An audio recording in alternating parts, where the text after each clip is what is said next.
Mehdi Bencher, vous avez choisi Les Nymphéas de Claude Monet. Ça se passe au musée de l'Orangerie à Paris. Pourquoi ce choix? Parce que les salles viennent tout juste de réouvrir. Elles existaient.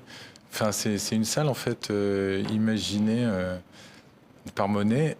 C'est une installation, cette salle. Elle a été imaginée dans un... C'est presque une salle de méditation. Ouais. Le véritable Sixtine de l'impressionnisme, dit-on. Oui, c'est totalement vrai. Il y a une espèce de perte de repère dans cette salle, en fait. On peut pas dominer ce qu'on a en face de nous. Il y a une espèce de prise de conscience de soi par rapport à tout ce qui nous entoure.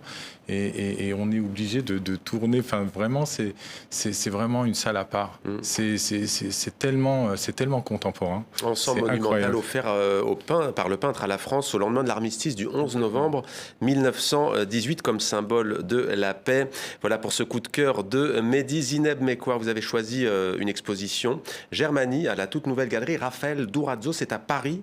Pourquoi ce coup de cœur? Exactement. La galerie est toute nouvelle et c'est leur première exposition. Et en fait, j'aime beaucoup le thème qui est encore une fois le thème de la jeunesse. Moi, j'aime bien voir comment une jeunesse peut se libérer d'un passé.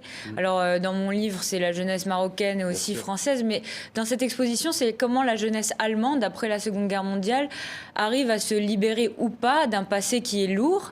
Et en fait, il y a beaucoup d'artistes qui prennent des héros allemands et qui, en fait, les triture un peu dans tous les sens avec beaucoup de matériaux différents et ça permet de redéfinir son regard et comment la jeunesse allemande arrive à déconstruire le passé et le reconstruire pour le digérer quelque part. C'est une vraie jolie... ça donne envie en tout cas, tel que vous vendez cette exposition si on peut dire. Taxi 404 en tout cas, on va retourner à Beyrouth où nous attend Hana et Andy. Andy, le livre Diane est né demain de Michel Rustom. Pourquoi ce coup de cœur? Alors, parce que c'est un roman initiatique. Donc, comme vous l'avez lu, Diane est née demain, de Michel Rustom. Il s'avère que par le plus grand des hasards, c'est mon grand frère.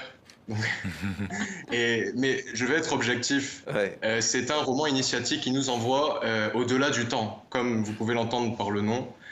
C'est déconstruire les mesures humaines, c'est vraiment aller au-delà de ce qu'on peut percevoir, c'est aller dans l'essence même du beau. Et nous, ça nous inspire beaucoup parce qu'on est énormément dans notre processus de création, dans l'essence des choses. Merci beaucoup. Voilà. Merci beaucoup, Andy, pour ce coup d'œil. En tout cas, si on invite votre frère, il n'aura pas le droit de donner Taxi 404 comme coup de cœur, je vous préviens. Cette fois, on sera prévenu.